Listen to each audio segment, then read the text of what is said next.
I was living in Montana. I suddenly found myself single. And I was hanging out with a male friend who is very much brother. And he says, "You want to try hunting?" So I shot a doe. And it was horrible. But he made me gut it. And then I skinned it. And then I ate it. All right, it's okay.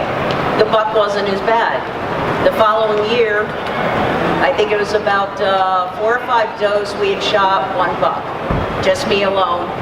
We had a lot of surplus tags in the year. I had, one of my ways of being confident with doing something is I have to do it repetitively. So I still get nervous pulling the trigger. I don't shake before, I shake a lot afterwards. I gutted every deer I shot. And then I gutted his 7 deer. And then we would take kids hunting. I gutted all their deer. By the end of the year, I could gut a deer. I could skin it, I could butcher it, package it, and eat it. I have a quick question, because this is a class we did yesterday. You ever bone it out? I never boned out an animal until I met my husband. Okay. Who, when I lived in Montana, I was always hunting within a couple miles of the house. We didn't need to. We just gutted them, ran them to the house, hung them in the garages, and sometimes we left them 2 weeks. The meat's just actually fantastic. Yeah, it's called aging. Lisa's really good about aging it as long as you can. Yep. So somewhere in there, that's my husband, Randy. I had met him, and we started dating about 6 years ago. He knew I liked hunting, and that was actually a deterrent trying to find a guy as a single, older female. You can't find a guy that you might know something about guns. I'm also kind of in the gun industry, so I do know what do you do to stay away from. I am a pro staffer for Savage Firearms, and I also pro staff for King's Camp. Very nice. I drew a tag, and then another tag, and he's to this day is mad at me because he used to have the luck of the draw. He doesn't anymore. I took it away. Thank you, sweetie. But I've been on Coos deer, and this year I shot my first elk with the muzzleloader, so way cool. But touching a little bit on what you guys were saying about equipment, I'll come out here too. I am so thankful I work with a company that has recognized we have a shorter length of pull, we have longer necks, we have higher cheek bones, and over the last couple years has worked to address that. So That's awesome.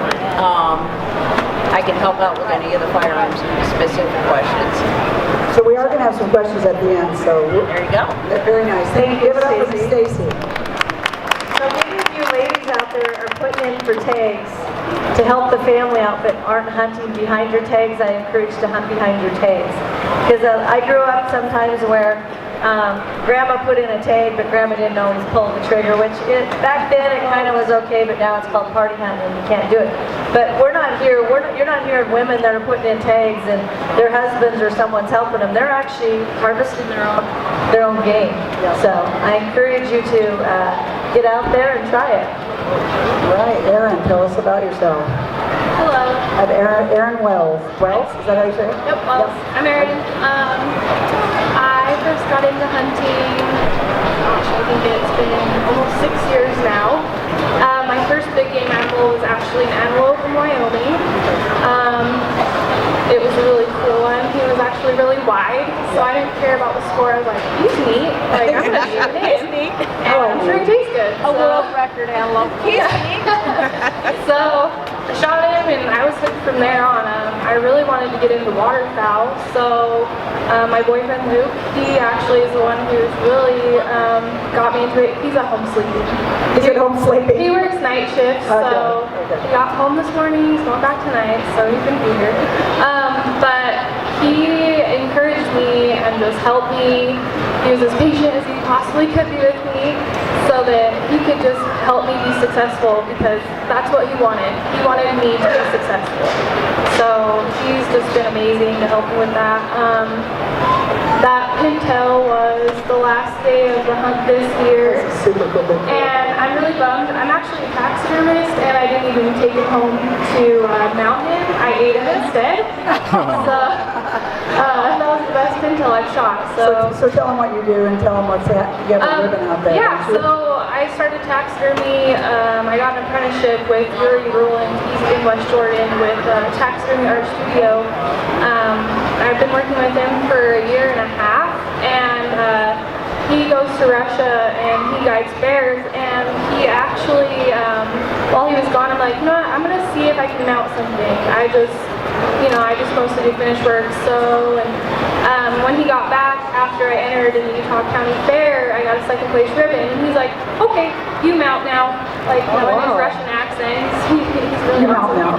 So, since October, I've been mounting, so I wanted to push myself. I just did a regular shoulder mount here on just a normal form, so I altered the form this year. I did a pedestal. My boyfriend and I built our pedestal. Oh, wow. And so this was the first Utah Taxidermist Association entry I had, and I got a blue ribbon. So what animal did you mount? it's a mule deer. A mule deer? Yeah, Okay. I get to keep it. I was given the antlers, and I traded the cape. I just had to mount an animal for somebody, Right. one of our customers, and he just gave it to me. So Oh, wow. I get to keep that piece. That's super cool. Yeah, it's really awesome. I love it. I'm over the moon. I got to talk to my judge, and he critiqued what I should work on. So now I know what to look for next time. I really have a fire under me to just keep going. I have to bring my animals to Jump Utah when I ahead. shoot Yeah. them. Yeah, we do Africans, we do everything. This is actually only the third mule deer I've ever mounted, so I feel very accomplished. Yeah, that's So super. it's fun. That's awesome. I wouldn't do anything else ever. I want to go to Africa now with my bow. You could go with Brooke. Yeah, I You actually. can even take your clothes off and be naked in the break. Let's go. That's optional.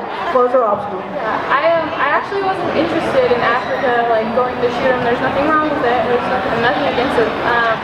But once I started mounting them and saw how beautiful they were, I'm like, you know what? I'm gonna have to go shoot that one, maybe that. So it's awesome. Actually, one more story. Okay, no, you got time. It's We have time. it's really pushed me. My very first bow hunt, I drew a Wasatch Archery Limited Entry bull tag. I wow. had no points, so Wow, I want to live in Utah. everyone can be Yeah. mad at me. I know. No way. We don't like her already. Yeah, Now we're jealous. Jealous, So, buddy. but this was actually my first archery hunt. Oh, wow. Yeah, CJ was there. I know CJ Wonnacott, known him Okay. for a while, so he kind of knows what happened already. But my boyfriend, we were hunting. We were in our ground blind, and we'd already honestly seen like 5 amazing bulls. I was new to it. There's one that I still think back. There was this perfect opportunity for me to shoot at this big 7x7. Oh, He was at 20 yards, but I was inexperienced. yeah. So You didn't what? I was inexperienced. Okay, So okay. I didn't know what to do.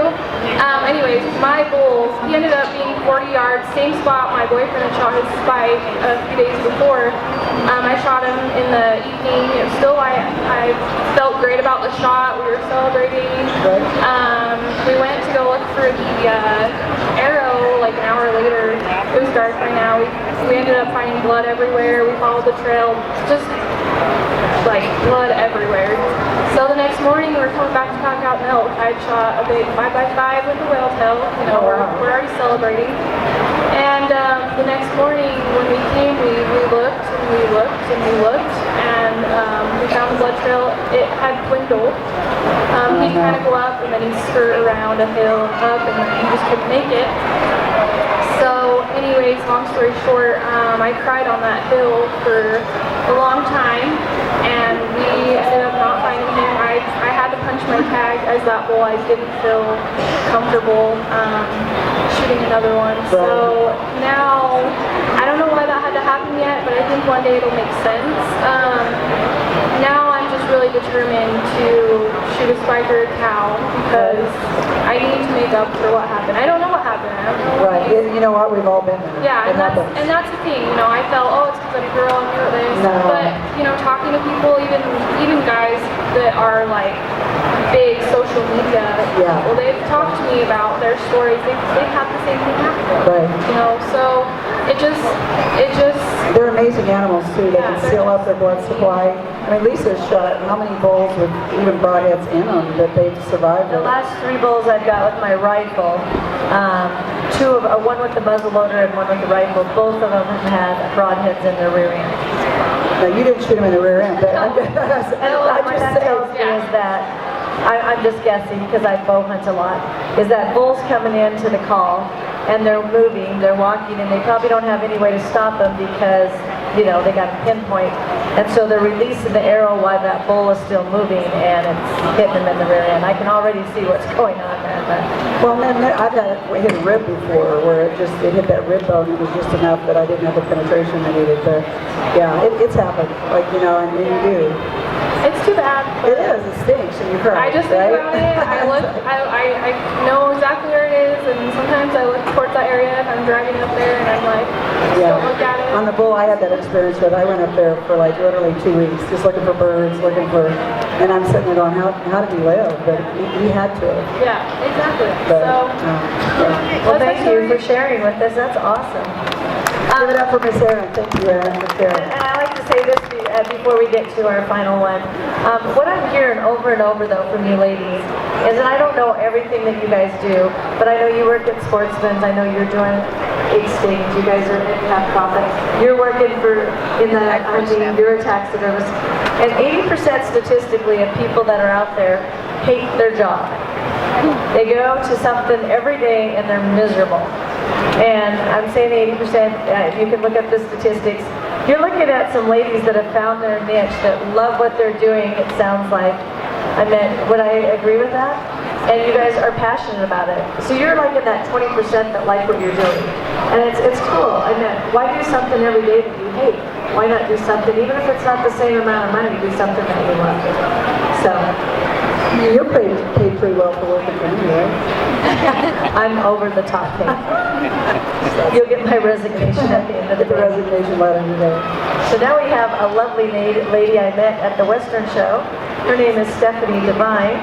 And talking to her at the Western Show, I'm like, I'm not going to take her story away from you, but I was like, really? Really? So I was kind of blown away by it, but you go ahead. This is Stephanie. So I've been hunting since 1979 for big game, for small game since